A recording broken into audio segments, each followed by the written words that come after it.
I don't know that worked, but that was my favorite Zoom freeze face. So I want to know if anybody else has been messing with anybody on Zoom and just, that's one trick I like to do is just freeze. And then the other trick,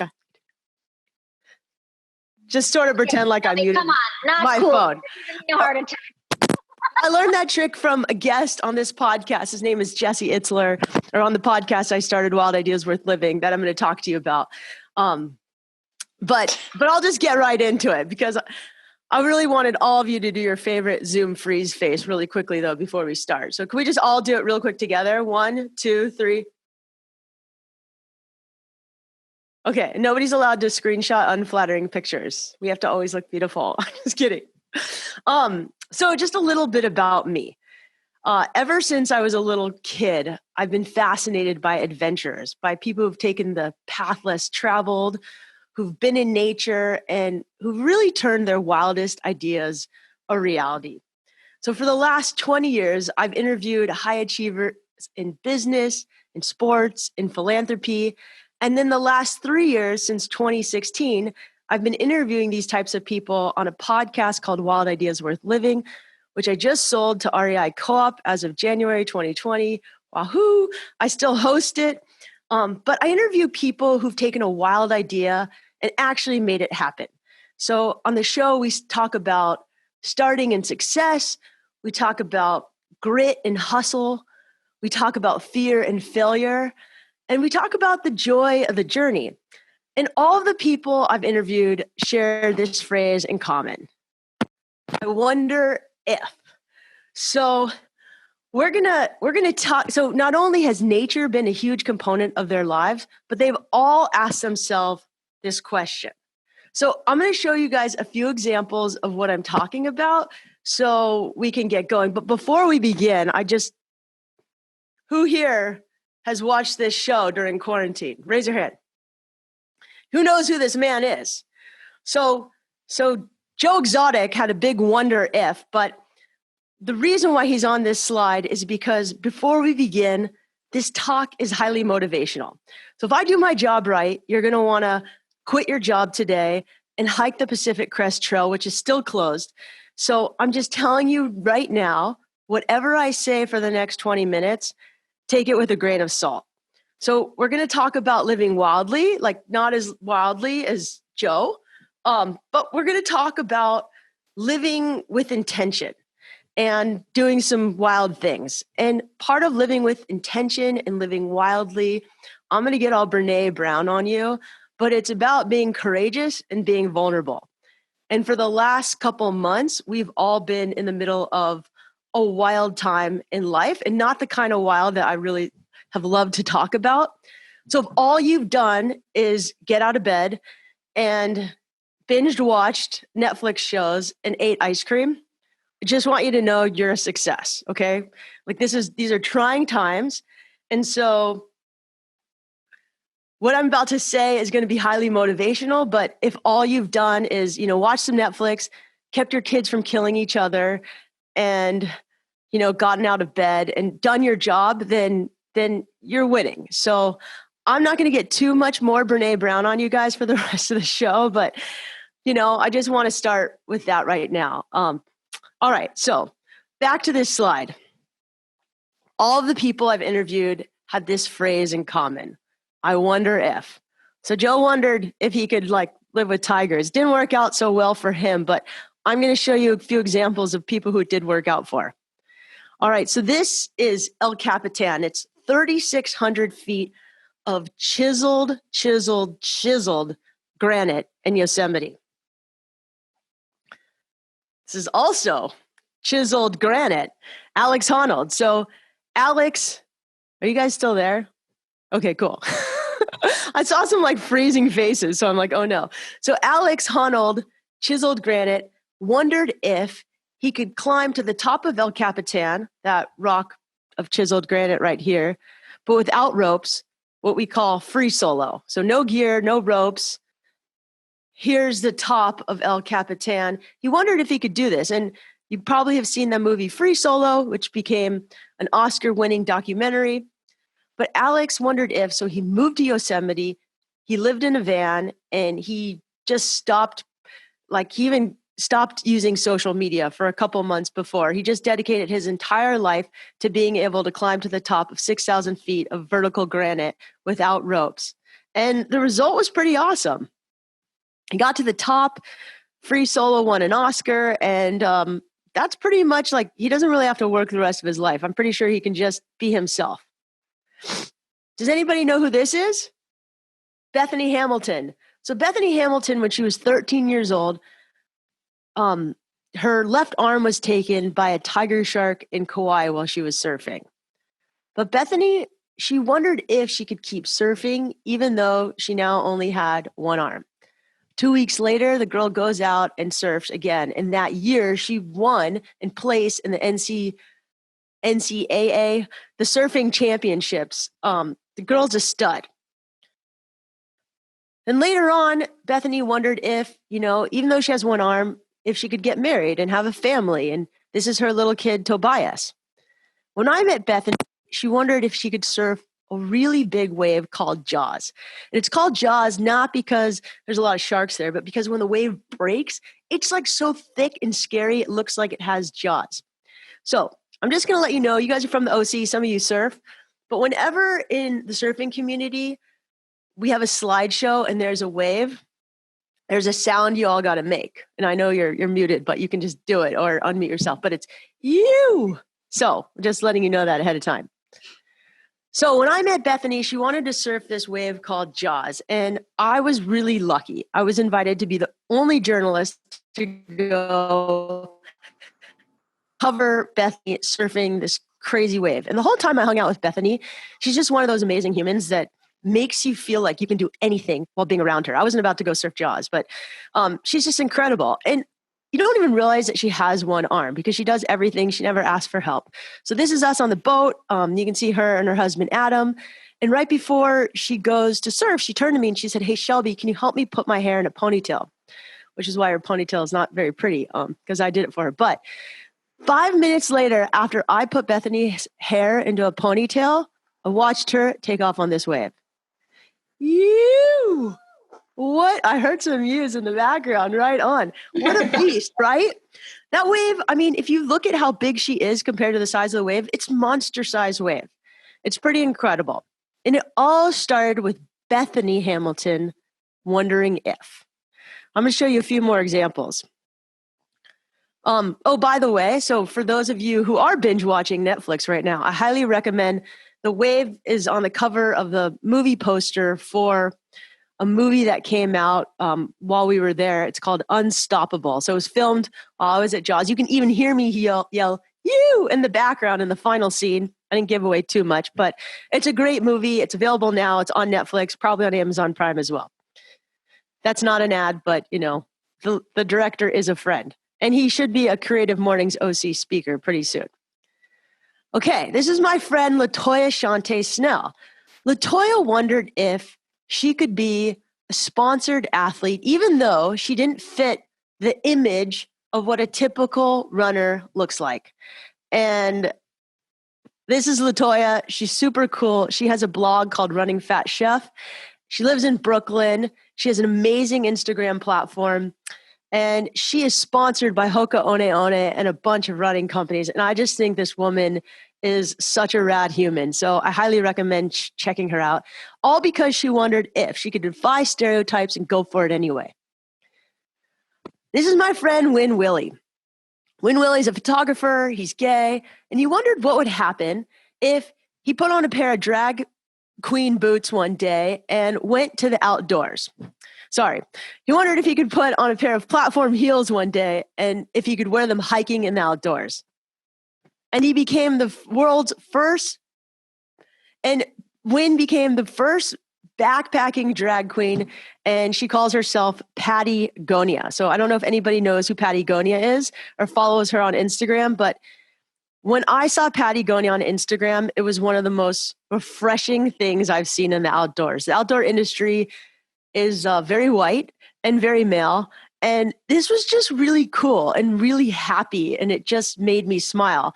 So when I saw this picture, I wondered if I could take Patty surfing. I was like, how cool would that be if we could get Patty in her go-go boots down to La Jolla Shores, where I live in San Diego, By the way, I did live in Laguna Beach for years when I worked at Vans, so I do have some OC blood in me.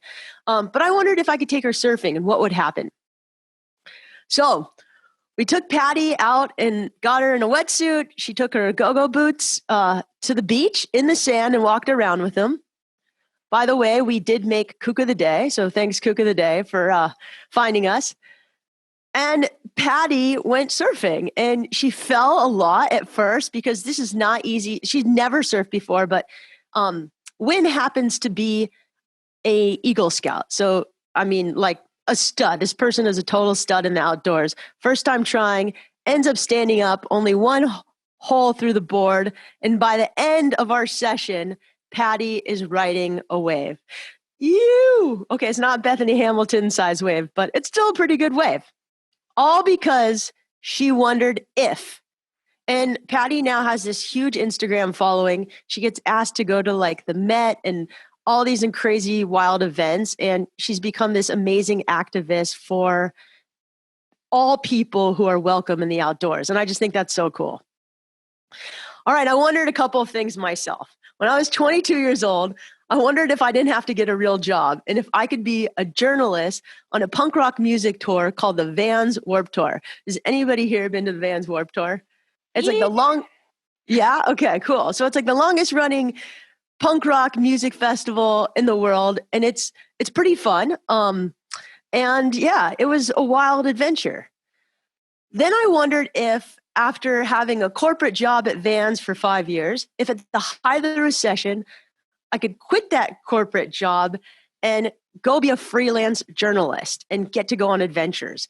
In my first assignment, the day I quit my job at Vans, I got invited to go surf with a group of guys in a place called the Mentalize, which is an archipelago of islands off of Indonesia. And the waves looked like this. I mean, they were perfect. And I'm a goofy foot, so perfect lefts, just beautiful waves. I was so excited. But I had never surfed a wave bigger than, in Orange County, we'll call it like blackies, like just small little daunting, like small waves that weren't scary and daunting. And this wave to me had like teeth and fangs and the bottom was sharp coral. So on that trip, I finally wondered if I could get my booty off the boat where I was getting sunburned and a little sunsick from the boat, and if I could actually surf these waves. Not so great style, but a giant smile. So I ended up getting, there's a whole story about this wave that I caught on the podcast I do with REI, Wild Ideas Worth Living. And it's with a guy named Brian Keolana. And Brian happened to coach me into this wave. And he happened to coach Kate Bosworth, that dainty model in the movie Blue Crush, on her first wave. So it's a pretty cool story. So then I wondered if I could live in Costa Rica, which I did for a couple of years, and I taught surfing. And then I wondered if I could move to New Zealand with that guy at the bottom, Johnny, who I just met 6 months earlier in Costa Rica. And so far, so good. Johnny's still around 8 years later. So that's pretty good. All right. So most of it has been really sweet, right? But it hasn't all been peaches and ice cream. And I say this because when you live wildly, things happen. So I have tons of scars on my face. I've been cut up by reefs. I got eaten alive by bugs in the Amazon while paddling down a remote portion of the river in Peru. I've had depression. I've had anxiety. I have this thing called vitiligo where part of my skin turns white from anxiety. Like it's not perfect, but I've learned a lot on my adventures. And they say that some of the best adventures outdoors aren't always easy. So 3 years ago in 2016, I wondered how I could help other people live out their own wild ideas. There had just been so many times where I felt stuck or scared, and hearing stories of other people going for it always gave me the courage to go for it as well. So that's what led me to start the podcast, Wild Ideas Worth Living, and it's really what led me to talking to you guys here today. So that's the podcast. So before I keep going, I bet all of you have an I wonder if. And if you do, I just want you to think about it right now and get it in your head, because for the next 10 minutes, I'm going to talk about how out of all of the people I've interviewed, how they've been able, the common themes of how they've been able to turn their wild ideas and their wonder into action. All right, so the biggest thing that every guest I've interviewed said is have a why. If you have a strong why, you'll do more than you think you would ever do. So, has anybody here had a crush on a person? I have. And having a crush will make you do things because it's such a strong why that you normally wouldn't do. For example, I once liked a guy and I got up at 5 a.m. to go surf a place called Black's that I would never ever surf on my own volition if I didn't want to make out with him. So having a why is really powerful. One, it shuts down the naysayers. So when you have a wild idea, you're going to have people telling you that you're absolutely crazy. So the other thing is it's also going to shut the naysayers in your own head, which is really important because you're going to have self-doubt that comes up. I'm guessing all of you are creative people, and usually with creativity comes a little bit of self-doubt. So my whys for starting a podcast was one, I just didn't want to work in an office anymore. I wanted my own business I could sink my teeth into. The second thing is I took a strength finder test. I don't know if anybody knows what that is, but the strength finder test basically said, hey, you're super qualified to be a podcaster. The other thing is I just wanted to help other people feel less stuck in the same way that listening to other stories of other people going for it always made me feel less stuck. The other thing is that I had a lot of friends who would ask me for advice about living wildly, and they knew I interviewed all these great people, and my interviews would only end up in a 500-word article, and I just loved the podcast medium. So having a why will keep you in the game even when things get hard, and mostly it'll shut the naysayers inside your own head. All right, now this is the biggest thing that I'm going to talk about. If you're going to listen to one slide, it's this one. Get outside in nature as often as you can. So I'm a big fan of pro-con lists, splitting the paper down the middle, writing pros and cons. But I've made my best decisions outside in nature. I came up with my podcast idea and name while hiking in the Central Coast. I met the love of my life, like one of the biggest decisions I've ever made in my life, while surfing in Costa Rica. I wasn't dressed nice at all. So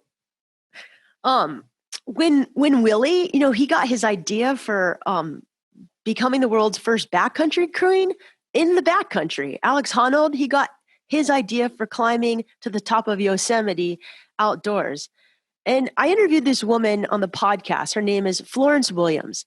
And she proves scientifically in her book, The Nature Fix, that being outside in nature not only makes you healthier and happier, but it helps you make better decisions faster, quicker, better.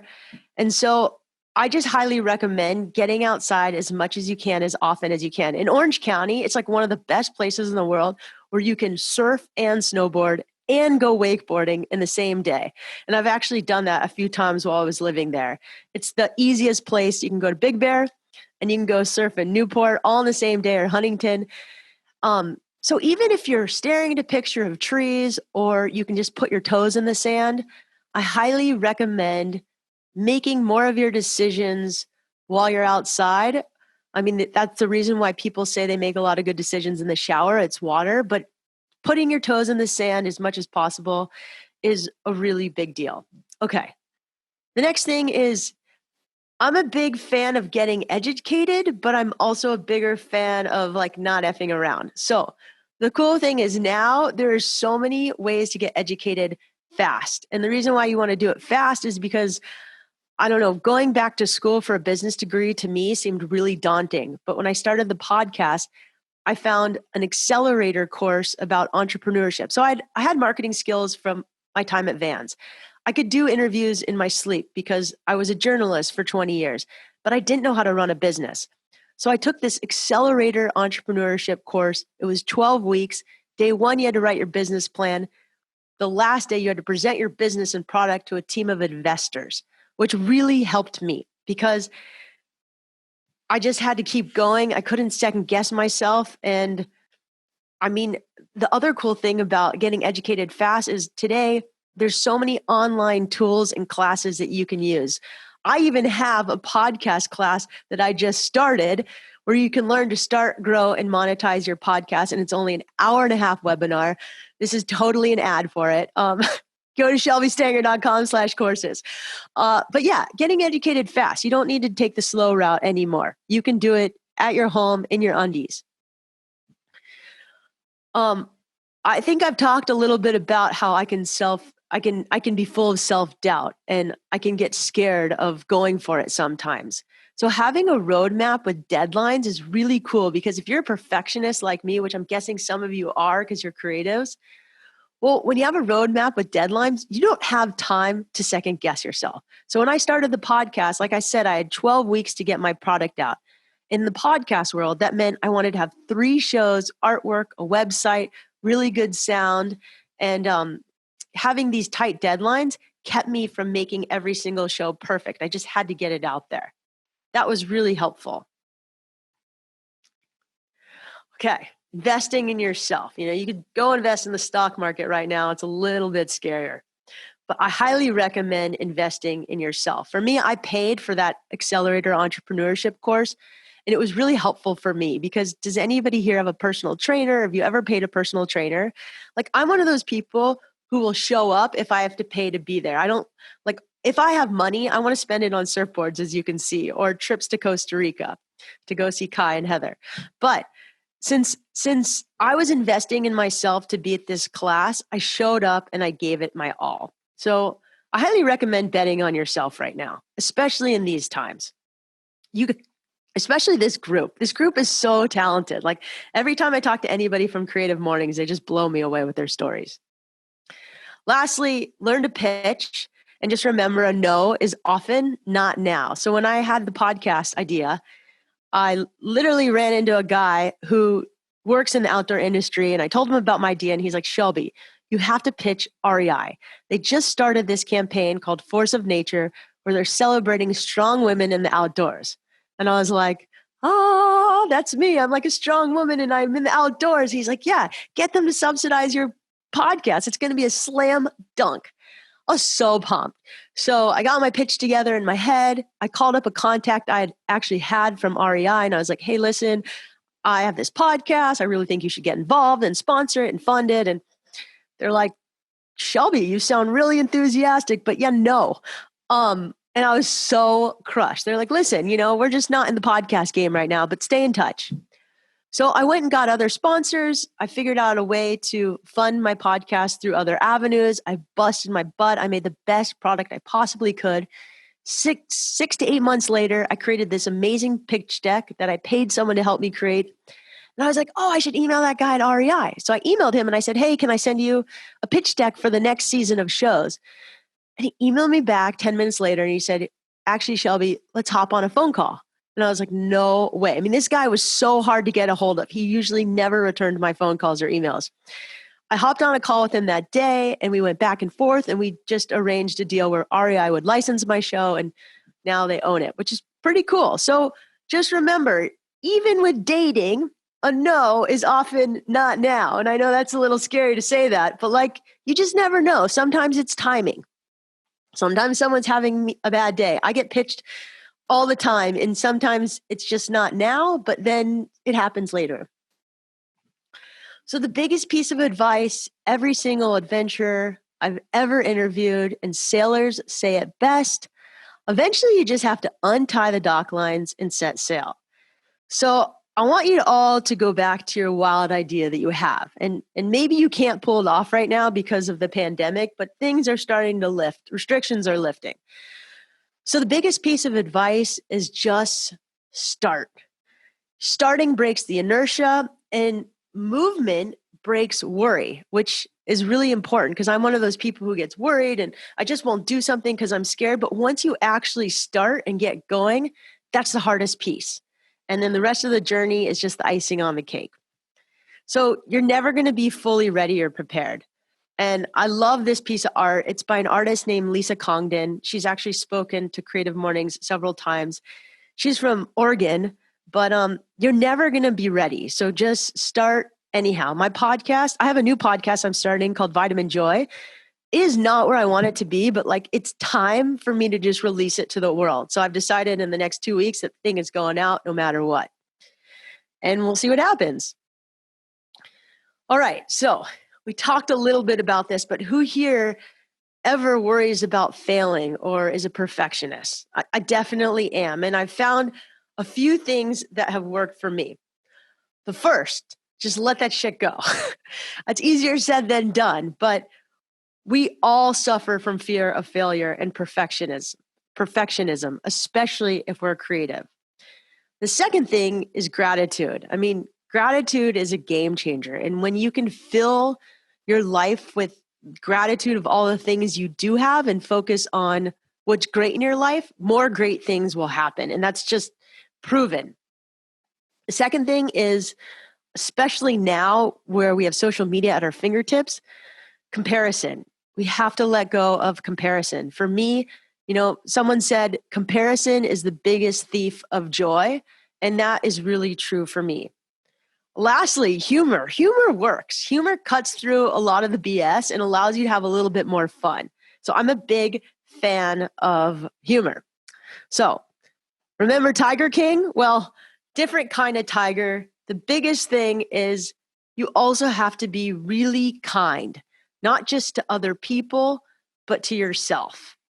I think kindness is a game changer, and I can be really hard on myself. And I imagine, if you're all creatives, you can sometimes be kind of hard on yourself as well. So I once interviewed this woman, Cheryl Strayed. She wrote the book Wild, which became a movie. And she said something to me that I was really taken aback by. She said, "Hey, Shelby, I don't care if my kids grow up to be dentists or doctors or lawyers. I just want them to be kind." So right now, if you have a lot of things you wanted to do and all these wild ideas that didn't happen because of the pandemic, I think the biggest lesson, if I can leave you with anything, is be really kind to yourself. And I think getting outside in nature is a really amazing way to be kind to yourself. Nature is usually pretty kind to us. So with that, thank you guys so much. This is the way to reach me. And I'm going to open it up to see if any of you have questions. But I just want you all to know, I think adventure is the antidote to a lot of life's problems. And if you can get outside and explore, you're on your way.